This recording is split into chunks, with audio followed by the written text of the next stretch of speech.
बिस्मिल्लाहिर्रहमानिर्रहीम। अस्सलाम वालेकुम स्टूडेंट्स, कैसे हैं सब लोग। होप सो कि सब लोग ठीक होंगे। आज का हमारा जो लेक्चर है सेकेंड ईयर लेक्चर नंबर 4 है।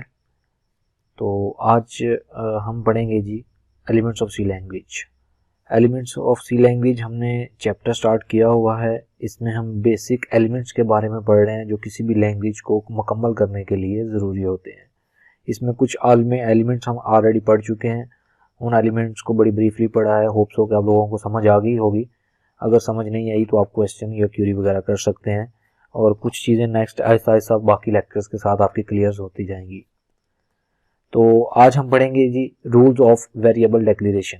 जो हम वेरिएबल डिक्लेयर करते हैं, वेरिएबल को डिक्लेयर करने के कौन कौन से रूल्स हैं, कौन कौन सी ऐसी बातें हैं जिनका हमें ख्याल रखना पड़ता है जब भी कोई वेरिएबल डिक्लेयर करना पड़ता है हमें, या कोई भी वेरिएबल डिक्लेयर करना है जो कि हमने प्रोग्राम के अंदर यूज़ करना है। तो उसके लिए ऐसी कौन कौन सी चीज़ें हैं जिन बातों का हमें ख्याल रखना पड़ता है। अगर हम इन रूल्स को या इन बातों को वायलेट करेंगे, इन बातों को याद नहीं रखेंगे, इनके मुताबिक काम नहीं करेंगे, तो हमारा जो प्रोग्राम है वो एरर शो करवाएगा, वो हमें प्रॉपर वर्किंग नहीं करेगा, हमें एरर्स देगा, तो उसके बदले हमें आउटपुट नहीं मिलेगी। तो इसमें जो पहला रूल है वो है every variable name should start with alphabets और अंडरस्कोर। अगर हम कोई भी वेरिएबल डिक्लेयर करते हैं, कोई भी वेरिएबल जो हमने प्रोग्राम के अंदर यूज करना है, उसका जो पहला लफ्ज है वो क्या होना चाहिए, अल्फाबेट होना चाहिए। चाहे वो अपर केसेस में हो चाहे लोअर केसेस में हो, वो होना अल्फाबेट्स होने चाहिए। दूसरे नंबर पे जो चीज़ होती है वो क्या होती है, अंडरस्कोर होना चाहिए। अंडरस्कोर मीन्स के ये जो डैश सी होती है, लेकिन ये लफ्ज़ों के नीचे वाली साइड पे होती है, यहाँ पे होगी, ये बराबर में नहीं आएगी। अंडरस्कोर आगे अगले वाले जो रूल्स होंगे उनमें दोबारा से बताया जाएगा इनके बारे में, ये क्या होते हैं। तो वेरिएबल्स का जो पहला लफ्ज़ है वो पहला या तो अपर केस में अल्फ़ाबेट होना चाहिए या लोअर केस में अल्फ़ाबेट होना चाहिए। तो इस तरह से या दूसरे नंबर पे वो क्या होना चाहिए, अंडरस्कोर होने चाहिए। दूसरा रूल जो इसका है, no spaces are allowed in variable declaration. तो जब भी हम कोई वेरिएबल बनाते हैं, एक वेरिएबल है उसके सपोज दो हिस्से हैं, तो दरमियान में उनके स्पेस नहीं आ सकती। जब भी कोई वेरिएबल बनाएंगे, 2-3 हिस्सों का है, 4 हिस्सों का है, उसका नाम यानी कि थोड़ा सा बड़ा है, तो उनके दरमियान में क्या स्पेस नहीं आनी चाहिए, वाइट स्पेस नहीं आनी चाहिए। जैसे यहाँ पे ये देखें, नो के बाद स्पेस है थोड़ी सी, उसके बाद अगला लफ्ज लिखा हुआ स्पेसिस, तो इस तरह से दरमियान में स्पेस नहीं आनी चाहिए। तो दो लफ्ज़ों को अगर हमने जोड़ना है आपस में, तो वो किस तरह से जोड़ा जाएगा। दो लफ्ज़ों का वेरिएबल है या 3 लफ्ज़ों का वेरिएबल, जैसे रोल नंबर हमने किसी का स्टोर करवाना है किसी के लिए किसी वेरिएबल में, तो उसके लिए मोस्टली जो वेरिएबल यूज़ किया जाता है, रोल और नंबर अलग अलग यूज़ किया जाता है। लेकिन रोल और नंबर के दरमियान में स्पेस आती है, तो उस वेरिएबल को किस तरह से डिक्लेयर किया जाएगा वो हम नेक्स्ट एक रूल आएगा उसमें पढ़ेंगे इसको। तो रोल और नंबर को, अगर हमने रोल नंबर एक वेरिएबल बनाना है तो उसको किस तरह से डिक्लेयर किया जा सकता है। अगला रूल जो है, expect underscore no other special symbol are allowed in the middle of the variable declaration. दरमियान में, उसके बाद हमने ये रूल पढ़ा है कि जिस दरमियान में अगर हमने स्पेस यूज करनी है तो स्पेस नहीं हो सकती। तो उसके लिए हम क्या करते हैं कि ये वाला जो सिंबल है जिसको अंडरस्कोर बोला जाता है, ये यूज किया जाता है। तो अगर दो लफ्जों का जैसे वेरिएबल था रोल और नंबर, तो रोल और नंबर के दरमियान हम स्पेस नहीं लगाएंगे बल्कि ये वाली डैश लगा देंगे, अंडरस्कोर लगा देंगे। तो अंडरस्कोर लगाने से रोल अलग मेंशन हो जाएगा और नंबर के दरमियान और रोल के दरमियान ये डैश आ जाएगी। तो इस तरह से हम क्या कर सकते हैं कि दो वेरिएबल्स को, एक वेरिएबल को दो हिस्सों में अलग अलग मेंशन कर सकते हैं। Symbols are allowed in the middle of the variable declaration not allowed. जैसे यहाँ पे ये देखें रोल और नंबर, ये वाली डैश नहीं आएगी क्योंकि ये अलाउड नहीं है। तो हमने यहाँ पे क्या पढ़ा कि कोई भी अंडरस्कोर के अलावा कोई भी और सिंबल अलाउड नहीं है वेरिएबल के दरमियान स्पेस के तौर पे यूज करने के लिए। या स्पेस, दो वेरिएबल का एक नाम है, उसके दो हिस्से हैं, तो दोनों हिस्सों के दरमियान में कोई और वेरिएबल हम यूज नहीं कर सकते सिवाय इसके। तो ये वाला वेरिएबल हम ये वाला सिंबल यूज कर सकते हैं, उसके अलावा नहीं। जैसे यहाँ पे देखें रोल, दरमियान में डैश लगानी थी, डैश नहीं डाल सकते, तो हमने यहाँ पे क्या यूज कर लिया, अंडरस्कोर। तो अंडरस्कोर का सिंबल यूज हो गया और आगे आ गया नंबर। तो हमारा रोल नंबर के दो हिस्से अलग अलग मेंशन भी हो गए हैं और वेरिएबल भी पूरा डिक्लेयर हो गया। इसी तरह 3 हिस्सों वाला होता तो उसके भी आगे यहाँ पे ये अंडरस्कोर आता और फिर अगला हिस्सा जो भी हमने नाम लिखना था वो लिख हो जाता। तो 3 रूल पढ़े हैं। एक रूल पढ़ा है हमने, variable name should start with the alphabet, कि जो भी हमारा वेरिएबल का नेम होगा वो हमेशा किसी अल्फाबेट से स्टार्ट होगा, चाहे वो अपर केसेस में हो चाहे लोअर केसेस में हो। दूसरे नंबर पे हमने पढ़ा है कि दरमियान में स्पेसेस अलाउड नहीं होंगी, तो वाइट स्पेसेस अलाउड नहीं होंगी। तीसरे नंबर पे हमने पढ़ा है कि अगर हमने दरमियान में स्पेस डालनी है तो उसके लिए या एक वेरिएबल के दो हिस्से हैं तो उनके दरमियान हमने उनको अलग अलग मेंशन करना है, तो उनके दरमियान कोई और सिंबल नहीं यूज़ कर सकते, सिर्फ अंडरस्कोर यूज़ कर सकते हैं। जैसे यहाँ पे देखें ये वाली डैश नहीं यूज़ कर सकते, बल्कि कौन सी, अंडरस्कोर को यूज़ करके हम दो हिस्सों को अलग अलग मेंशन कर सकते हैं। अगला जो रूल है इसमें वो है कि एक वेरिएबल का जो नाम होगा, maximum length of the variable is 31 characters, depends on the compiler and the operation system. जो हमारा वेरिएबल होगा, वेरिएबल का जो वेरिएबल जिसको बनाएंगे उस वेरिएबल के जो करेक्टर्स की तादाद है वो मैक्सिमम 31 करेक्टर्स हो सकते हैं। यह मुख्तलिफ कंपाइलर्स जो हैं मुख्तलिफ लेंथ को एक्सेप्ट करते हैं, लेकिन जो टर्बो C++ है वो 31 करेक्टर्स तक एक वेरिएबल नेम को एक्सेप्ट करता है। 31 से अगर ज़्यादा नेम लिखेंगे तो वो उसको एक्सेप्ट नहीं करेगा, मे बी एरर दे दे, या फिर वो जो पहले वाले 31 करेक्टर्स होंगे उनको एक्सेप्ट कर लेगा, बाकी वाले जो अगले वाले जो करेक्टर्स होंगे 31 से बाद वाले उनको वो डिस्कार्ड कर देगा। तो इस तरह से एक वेरिएबल का जब भी नाम बनाएंगे तो उसकी मैक्सिमम लेंथ जो होगी नाम की 31 करेक्टर्स होगी। एक वेरिएबल की मैक्सिमम लेंथ जो कह सकते हैं 31 करेक्टर्स तक हो सकती है।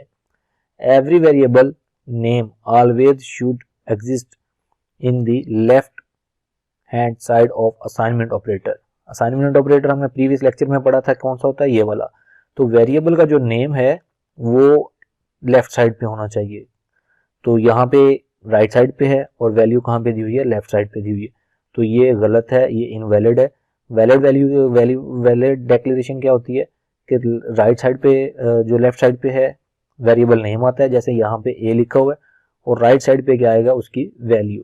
तो असाइनमेंट ऑपरेटर के लेफ्ट साइड पे क्या आ जाएगी, वैल्यू आ जाएगी, राइट साइड पे क्या आ जाएगी, वैल्यू आ जाएगी, और लेफ्ट साइड पे क्या आ जाएगा, उसका नेम आ जाएगा। तो इस तरह से इसको डिक्लेयर किया जाता है। No keyword should access variable name. कोई भी कीवर्ड है, कीवर्ड्स हमने पढ़े थे आई थिंक सो पहले लेक्चर में, कि जैसे एल्स है, वॉइड मेन है, गेट ch है, प्रिंट एफ है, स्कैन एफ है, इस तरह के मुख्तलिफ वेरिएबल्स कीवर्ड्स पढ़े थे। तो ये जो कीवर्ड्स हैं इनको as a variable name use नहीं कर सकते, इनको हम अपने मकसद के लिए यूज नहीं कर सकते। ये प्री डिफाइंड हैं, ये जिस मकसद के लिए, जिस पर्पज के लिए बनाए गए हैं, इनको सिर्फ उसी काम के लिए यूज किया जा सकता है। यूजर इसको अपने काम के लिए यानी कि अपने रीडिफाइन इनको नहीं कर सकता। इंट फॉर, जैसे ये इंट है एक कीवर्ड और फॉर है, इनको हम एज अ वेरिएबल यूज नहीं कर सकते। ये दोनों कीवर्ड्स हैं, बिकॉज फॉर इज कीवर्ड, तो ये दोनों क्या हैं, कीवर्ड्स हैं, इसलिए हम इनको अपने मकसद के लिए यूज नहीं कर सकते। यहाँ पे हमने तीन रूल्स पढ़े हैं। एक 31 से करेक्टर से ज्यादा लेंथ ही नहीं होना चाहिए कोई भी वेरिएबल नेम। दूसरे नंबर पे हमारे पास जो वेरिएबल नेम है वो हमेशा लेफ्ट साइड पे होना चाहिए और उसकी वैल्यू क्या होनी चाहिए, हमेशा राइट साइड पे होनी चाहिए। थर्ड नंबर पे बड़ा कि जो कीवर्ड्स हैं उनको as a variable name use नहीं कर सकते। तो 3 रूल्स हो गई है। अच्छा, अगला जो टॉपिक है हमारे पास वो है data type in C language. अब हमने कोई भी वेरिएबल बनाया है, उस वेरिएबल के अंदर हमने कोई वैल्यू स्टोर करनी है, तो उससे पहले हम एक कीवर्ड यूज करेंगे, एक डाटा टाइप बताएंगे कि ये वाला जो वेरिएबल है ये किस टाइप की वैल्यू को एक्सेप्ट करेगा, ये किस वाले टाइप की वैल्यू को अपने अंदर स्टोर करवाएगा। वो पहले हमें यूजर को या डेवलपर को पहले बताना पड़ेगा, कंपाइलर को, कि ये वाला जो वेरिएबल होगा इस टाइप की वैल्यू को अपने पास स्टोर करेगा। जैसे यहाँ पे देखें, ये एक नम वेरिएबल लिया हुआ है मैंने NUM के नेम से, और ये किस टाइप की वैल्यू एक्सेप्ट कर रहा है, इंट टाइप की। अब इंट टाइप क्या है, इंटीजर डाटा टाइप्स। इंटीजर्स क्या होते हैं, 0 से लेके 9 तक कोई नंबर, या 0 से लेके 9 तक कम्बिनेशन ऑफ 0 to 9 जो नंबर्स बनेंगे वो सारे के सारे क्या आ जाएंगे, इंटीजरल वैल्यूज बन जाती हैं। 1 3 5 6 2 11 ये वो सारे जितने भी नंबर्स हैं ये सारे के सारे क्या इंटीजर नंबर्स हैं। अगर हमने एक सिस्टम को इनपुट देनी है इंटीजर्स टाइप की, तो उसके लिए जो डाटा टाइप यूज होगी वो क्या होगी, INT। तो INT किसका शॉर्ट फॉर्म बन गया, इंटीजर्स का। तो इंटीजर INT जो है, INT टाइप का जो वेरिएबल होगा वो किस टाइप की वैल्यू एक्सेप्ट करेगा, इंटीजर टाइप की वैल्यू एक्सेप्ट करेगा। तो यहाँ पे देखें INT लिखा हमने डाटा टाइप किसकी, इस वेरिएबल की। क्यों लिखी, क्योंकि इस वेरिएबल ने अब किस टाइप की वैल्यू को एक्सेप्ट करना है, ये सेव करना है अपने पास, इंट टाइप की। तो इंट से मुराद इंटीजर टाइप की। तो उसके बाद हमने ये पहले डाटा टाइप लिखी, फिर वेरिएबल नेम लिखा, उसके बाद हमने क्या लगाया यहाँ पे असाइनमेंट ऑपरेटर। तो असाइनमेंट ऑपरेटर के बाद वो वैल्यू लिख दी जो हमने इस नम के अंदर स्टोर करनी है। तो अब इसका मतलब क्या बन गया है कि एक वेरिएबल है नम टाइप, नम नाम का, वो क्या करेगा, इंटीजर टाइप की वैल्यू एक्सेप्ट करेगा, स्टोर करेगा अपने पास। कौन सी वैल्यू को, 23 को अपने पास स्टोर कर लेगा नम के अंदर। तो ये असाइनमेंट ऑपरेटर है। जब हम 23 लिखेंगे तो वो 23 किसको असाइन हो जाएगा, एक नम वेरिएबल जो हमने लिखा हुआ है उसको असाइन हो जाएगा। इसी तरह जो न्यूमेरिक वैल्यूज होती हैं, न्यूमेरिक डाटा टाइप्स होती हैं, एक न्यूमेरिक कांस्टेंट्स भी होते हैं। न्यूमेरिक वेरिएबल्स मींस क्या होता है, एक न्यूमेरिक वेरिएबल्स होते हैं और एक न्यूमेरिक कांस्टेंट्स होते हैं। वेरिएबल्स मीन क्या होगा, ऐसा वैल्यू जो कि ड्यूरिंग प्रोग्राम चेंज होती रहेगी। ड्यूरिंग प्रोग्राम हर दफा हम यूजर अपनी मर्जी के मुताबिक उसको चेंज कर सकते हैं। लेकिन कांस्टेंट का मतलब क्या है कि जो एक दफा डिफाइन कर दी गई है किसी वेरिएबल की वैल्यू, पूरे प्रोग्राम के अंदर वो ही रहेगी, वो कभी भी चेंज नहीं होगी। जैसे हम अगर सम की वैल्यू फर्स्ट टाइम सम का एक वेरिएबल डिक्लेयर करते हैं, उसको वैल्यू का देते हैं 0, लेकिन जब a प्लस बी प्लस सी करके उसके अंदर कोई वैल्यू स्टोर करवाएंगे, सपोज a में 10 पड़ा है, b में भी 10 पड़ा है और c में भी 10 पड़ा है, तो a प्लस बी प्लस सी कर देंगे तो अब कितना हो जाएगा, 30 किसके अंदर स्टोर हो जाएगा, सम के अंदर। तो सम की वैल्यू क्या हो जाएगी, यहाँ पे चेंज हो जाएगी। लेकिन इसी तरह की एक एग्जांपल ले लेते हैं हम पाई की, पाई जो मैथ में यूज होता है, पाई की वैल्यू 3.14 होती है। अगर हम पाई को ऊपर डिफाइन कर देते हैं तो पाई की जब भी पाई वेरिएबल यूज किया जाएगा उसकी वैल्यू हमेशा वही रहेगी, वो कभी भी चेंज नहीं होगी। तो इसको ज्यादा डिटेल से आगे बढ़ेंगे। कॉन्स्टेंट्स कौन सी वैल्यूज होती हैं, ऐसे वेरिएबल या ऐसे वेरिएबल्स जिनकी ऐसी वैल्यूज जो कभी भी चेंज नहीं होंगी ड्यूरिंग एग्जीक्यूशन, एक प्रोग्राम के अंदर वो कभी भी चेंज नहीं होंगी।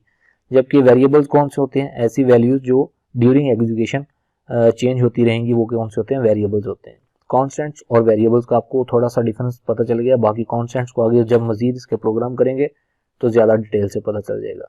लेकिन इंटीजर डाटा टाइप्स का ये पता चल गया, इंटीजर के अंदर दो चीजें आ जाएंगी, कॉन्स्टेंट्स आ जाएंगे और वेरिएबल्स आ जाएंगे। कॉन्स्टेंट्स अपनी वैल्यू चेंज करते रहेंगे, वेरिएबल्स अपनी वैल्यूज चेंज करते रहेंगे, जबकि कॉन्स्टेंट्स अपनी वैल्यूज चेंज नहीं करेंगे। अच्छा, ये आ गया जी। उसके बाद टाइप, एक इंट और साइंड इंट है। साइन इंट का मतलब क्या है, जब हम कोई वेरिएबल डिक्लेयर करें और उसके साथ कोई साइन यूज करें, जैसे +23 यूज करते हैं, +4 +5, यानी कि उसके साथ प्लस का साइन यूज होगा, तो वो वाली जो डाटा होगा वो किस टाइप का होगा, साइंड टाइप का होगा। तो प्लस का सिंबल हम साथ में मोस्टली नहीं लिखते होते, क्योंकि पॉजिटिव वैल्यूज के साथ वैल्यूज नहीं लिखे, ऑपरेटर्स यूज नहीं लिखते होते। तो यहाँ पे इसको सिंपल इंट भी लिख देंगे तो भी चलेगा। माइनस की टाइप की वैल्यू होती तो माइनस साथ में लिखा जाता है तो वो साइंड वैल्यू बन जाती। तो इस तरह से अब आगे चलते हैं अनसाइंड इंट।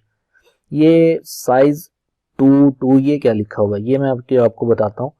साइड का मतलब है कि जो एक इंट टाइप का जब हम बताते हैं ना, ये इंट है, तो इसने क्या करना होता है, इस नम वेरिएबल ने जाके 2 बाइट जगह रिजर्व करनी होती है मेमोरी लोकेशंस, 2 मेमोरी लोकेशन यानी कि 16 बिट जगह स्टोर करने रिजर्व करनी होती है, जिसके अंदर इसने इसको 23 को स्टोर करवाना है। जब भी हम इंट लिखेंगे तो जो भी वेरिएबल होगा वो कितनी जगह रिजर्व करेगा, 2 बाइट्स स्टोर कर रिजर्व करेगा।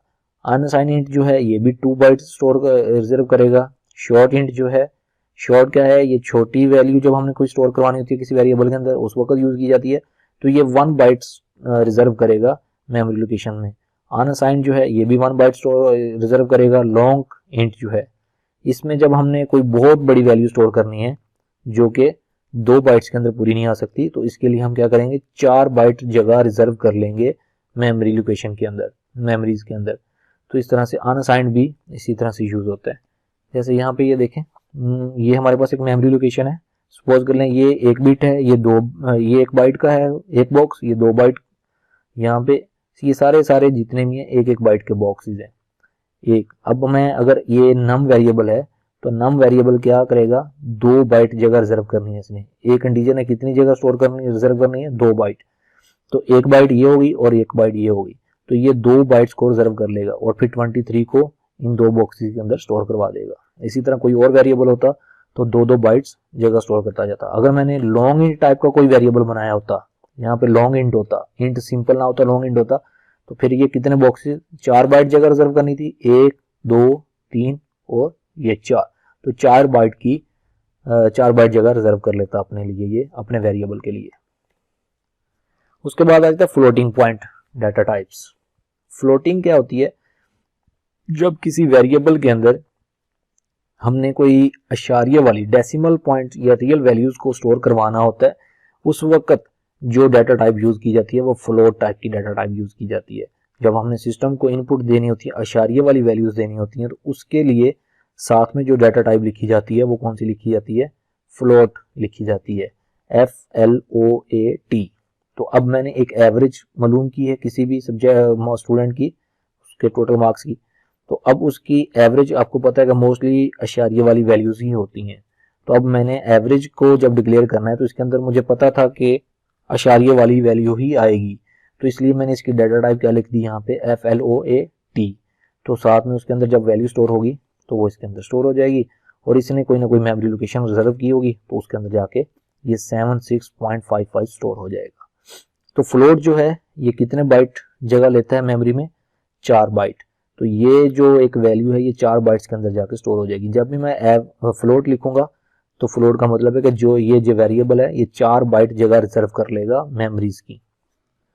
डबल ये 8 बाइट जगह रिजर्व करेगा, और जब हमने इससे भी कोई बड़ी वैल्यू स्टोर करानी है इस वेरिएबल के अंदर तो उसके साथ मैं डाटा टाइप जो लिखूंगा वो लिखूंगा लॉन्ग डबल। तो कांस्टेंट है इसमें भी, जैसे वेरिएबल्स हमने पढ़ा था, इसी तरह फ्लोट टाइप की वैल्यूज भी कांस्टेंट हो सकती हैं और वेरिएबल भी हो सकती हैं। फ्लोट डाटा टाइप में वेरिएबल्स वैल्यूज भी हो सकती हैं और कांस्टेंट वैल्यूज भी हो सकती हैं। कांस्टेंट जो कभी चेंज नहीं होंगी ड्यूरिंग एग्जीक्यूशन, और वेरिएबल जो ड्यूरिंग एग्जीक्यूशन जो है चेंज होती रहेंगी। उसके बाद एक डाटा टाइप हमारे पास आएगी करैक्टर टाइप के लिए। करैक्टर टाइप की डाटा टाइप जब हमने यूज करनी है, जब मैंने किसी वेरिएबल के अंदर कोई करैक्टर स्टोर करवाना है तो उसके लिए जो डाटा टाइप यूज की जाएगी वो कौन सी होगी? करैक्टर टाइप की होगी, और उसको हम क्या लिखते हैं? CHAR 4 लिखेंगे, उसके आगे वेरिएबल नेम लिखेंगे। तो अब वो ये वेरिएबल जो है किस टाइप की वैल्यू को सेव करेगा अपने पास? करैक्टर टाइप की। जैसे ये A है, ये एक करैक्टर है, तो करैक्टर किसके अंदर स्टोर हो जाएगा? ग्रेड के अंदर। लेकिन कब स्टोर होगा? जब यहाँ पे मैं डाटा टाइप क्या करूंगा? CHAR कर दूंगा। सही है जी। और यहाँ पे जब भी करैक्टर टाइप की वैल्यू यूज करते हैं तो उसके ऊपर सिंगल कोट्स यूज करते हैं, क्योंकि अगर मैं सिंगल कोट्स यूज नहीं करूंगा तो इसका मतलब है कि ये ग्रेड जो है इसको एज इंटीजर अपने पास स्टोर करेगा। तो जब भी करैक्टर टाइप की वैल्यू हमने स्टोर करवानी है तो लाजमी तौर पे ऊपर सिंगल कोट्स यूज करने हैं। तो जो करैक्टर है ये 1 बाइट जगह रिजर्व करता है वेरिएबल, तो 1 बाइट के अंदर स्टोर होता है, तो इसलिए यहाँ पे इसकी जो साइज है वो कितना है? 1 बाइट है, चाहे वो साइंड हो या अनअसाइंड हो। आई होप सो कि आपको समझ आ गई होगी सारी चीज़ें। अगर कोई चीज़ नहीं समझ आई, आपकी कोई क्यूरी है, तो आप दोबारा से टेक्स्ट कर सकते हैं, मैसेज व्हाट्सएप कांटेक्ट कर सकते हैं, या ईमेल वगैरह करके अपनी क्यूरीज का आंसर ले सकते हैं। आप चैनल सब्सक्राइब कर लें लाजमी तौर पे, ताकि आपको अगले आने वाले लेक्चर्स जो हैं वो टाइम से मिलते रहें। ओके जी, अल्लाह हाफिज़, थैंक यू फॉर वॉचिंग।